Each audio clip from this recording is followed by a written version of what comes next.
राघवेंद्र गुमाश्ता की अभिव्यक्ति। Voice of Raghavendra. Ganga के फूल।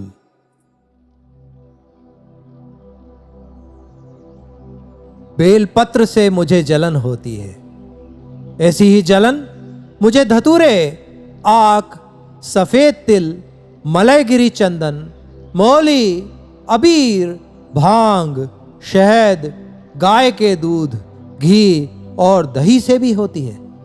समझ नहीं आता इनमें ऐसा क्या है जो मुझ में नहीं। बेलपत्र सा 3 दिशाओं में भागने वाला मन, धतूरे सी भाषा, आँख सा लिजलिजा व्यक्तित्व और सफेद तिल सा जीवन हो गया है मेरा। फिर भी मुझे छोड़ ये सब भोले को प्रिय हैं। उनके सिर चढ़ाए गए हैं जब देखो तब।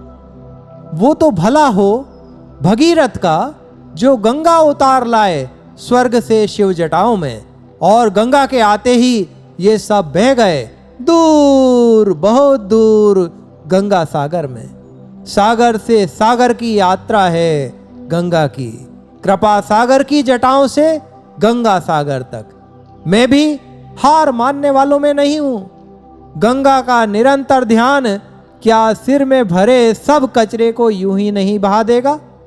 विश्वास है एक दिन बचेगी तो बस गंगा, फिर गंग मस्तक और शिव मस्तक में क्या कोई अंतर रह जाएगा? गंगा के आने के बाद मस्तक मस्त हो जाता है उस शिव भाव में जो गंगा जल में स्वस्फूर्त प्रेरणा स्वरूप सतत विद्यमान था, है और रहेगा। जल में कमल खिलता है, अस्थि अग्नि में खिलती है, और इसे गंगा में फूल कहकर चढ़ाते हैं। क्या अनोखी पूजा व्यवस्था है! गंगा पूजन में फूल भी फूल, अस्थि भी फूल और मुक्ति भी फूल। कोई ऐसे ही गंगा ने शिव का चुनाव नहीं किया अपना आधार बन जाने को। ऐसे शिव जिनका फूल भभूत है, भूत सेवक, और सेवक की स्वानुभूति विष्णु प्रेम का कारक भी।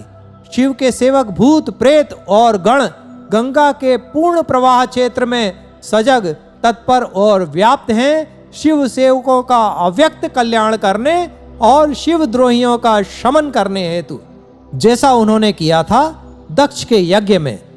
दुर्गम भूभाग में अहर्निश दौड़ती गंगा राह के सब पत्थरों को चकनाचूर कर देती है। गंग जल में खड़े होकर क्या तुम्हारा घमंड बच निकलेगा? घनघोर गर्जन के साथ विलुप्त हो जाएगा, उसी तरह जैसे परशुराम का धनुष धनु ही बन गया था। नैसर्गिक रूप से सकल बाधा शमन कर्त्री गंगा क्या हमारे जीवन हेतु प्रबल प्रवाहमान, द्रुत निर्णयमयी, दुर्गम जय बल पूरित एवं सकल स्वीकार्य प्रवाहमान मार्गदर्शिका शक्ति नहीं? और फिर शिव को केवल धतूरे का फूल और बेल का फल ही तो पसंद नहीं। वो तो सीधे पीते हैं भक्तों का पाप गरल, यूं ही पीकर उसे अपने गले में ही रखते हैं हमेशा सर्प ग्रंथि की नाई। गटकते इसलिए नहीं क्योंकि अंदर तो राम बैठे हैं और बाहर भी गुंजाइश नहीं। गंग तरंग को क्या कभी विश्वमन कर वो शापित करना चाहेंगे? कतई नहीं। जहां विष है, जहां राम है, वहीं शिव है, वहीं विश्राम है। शिव के भीतर राम है। राम तो युगों से शिव के हृदय में विराजमान है। कौशल्या से तो राम का जन्म बाद में हुआ है। रामायण में राम है और राम में गंगा का शिवमय किनारा। वही जो राम जन्मोत्सव में ज्योतिषी और फिर बंदर बन राम सेना के हनुमान हो गए, वही जो कृष्ण की मधुर वंशी बन गए, वही जो सुरसरी को शिरोधार्य कर गए, वही जो देवों में देव महादेव बन गए, वही जो आदि गुरु शंकराचार्य द्वारा आज 12 ज्योतिर्लिंगों के रूप में स्थापित हो गए, वही जो समुद्र मंथन का गरल पान कर गए, वही जो गोपियों के घुंघरुओं की ध्वनि हो गए, वही जो बीज मंत्र हो गए, वही जो राम कथा के श्रोता, ज्ञाता और गायक हो गए, वही सदाशिव नर्मदा जल तल के हर कंकर में हर हर शंकर हो गए।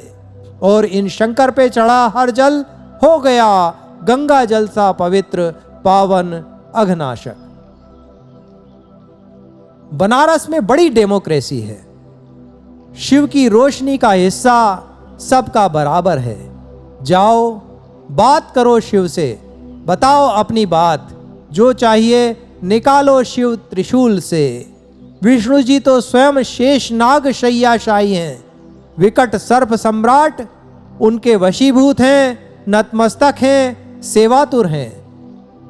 भुजग शयनम किंतु शांताकारम, क्या जबरदस्त संकेत है। जो सर्पिल तनावों को घनघोर घटाओं बीच साध ले, वही तो संसार समुद्र में निश्चिंत सर्वपूज्य एवं लक्ष्मीपति हो सकता है। स्वप्न शिव भी शिव साक्षात ही हैं। शिव साक्षात्कार सहज है, न मंत्र न ध्यान न ज्ञान न विज्ञान, कुछ भी नहीं। आशुतोष शिव को क्या चाहिए? अकारण कृपा प्रदाता को कारण की अपेक्षा नहीं। उनके पास पहुंच जाओ, बस सब कुछ स्वयमेव हो जाना है। बस एक नाम शिव शिव शिव। शिव सर्प और सर्प शिव एक ही हैं। भेद तो देखने का है। हलाहल में शिव सर्प ना मिलेंगे, कोलाहल में सर्प शिव ना मिलेंगे, महाकाल वन में दोनों मिलेंगे। महाकाल वन को भौगोलिक क्षेत्र बाध्यता नहीं। जिधर शिव उधर महाकाल वन होगा ही होगा, होना ही होगा। अनंत का क्या अंत हो सकता है? जमीन पे लेटे शिव जीवन आधार हैं, भक्ति शक्ति और मुक्ति के। काशी विश्वनाथ को एक बार मिल लो, पट्टा लिखा लोगे जन्मांतरों का।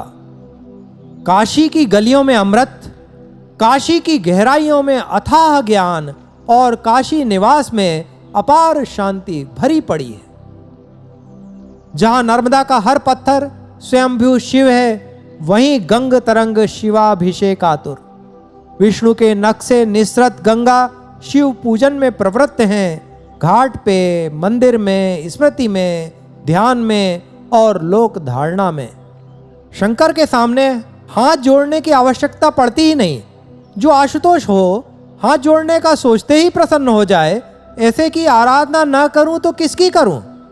बाबा तो बैठे हैं डमरू बजाते अपने दरबार में। तुम ढोक लगाओ न लगाओ, वो तो अलमस्त हैं। अमृत बांट रहे हैं सबको बराबर, न ढोकी को ज्यादा न गैर ढोकी को कम। फूल तो चढ़ाना ही होगा गंगा जल में। जीते जी चढ़ाओ, बाद में तो स्वयं ही फूल बन जाओगे। गंगा के फूल, गंगा के फूल, गंगा के फूल। सुनते रहें वॉइस ऑफ राघवेंद्र। सब्सक्राइब करें चैनल अयोध्या के राम।